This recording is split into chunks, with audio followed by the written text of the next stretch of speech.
before you start a project, so there's another thing called territory mapping, which is basically a kind of affinity cluster map where you just try and get everything you can think of to do with that. And again, diversity is really important. And I really mean it in every single sense of diversity, of, you know, for gender, race, everything else, as well as, you know, department and skill and so forth. The more people you have contributing, you know, their little kind of lens on the world to the whole thing, you suddenly, you get a sense of how it all connects together.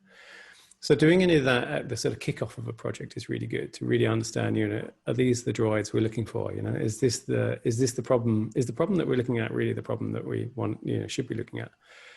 It's useful for scoping out research, for example. So if you're doing discovery, you might want to ask people around, you know, I don't know if there's, let's say we do take the scooter thing, you'd want to ask people about other behaviors of transport, but you might also want to ask them about their views around sustainability or recycling or anything, because it might kind of have an influence to the way you build those scooters and the service.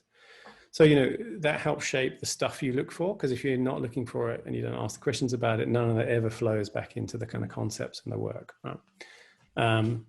And then I think at the other end, whenever you're, you know, design is a process of making decisions, right?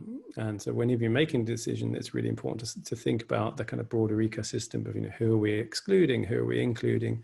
What are the, there's a thing called red teaming, where you basically, a sort of ethical design or development thing, where you basically just try and, you get a group of people who try and nefariously break and think about all the ways they could abuse your system and service.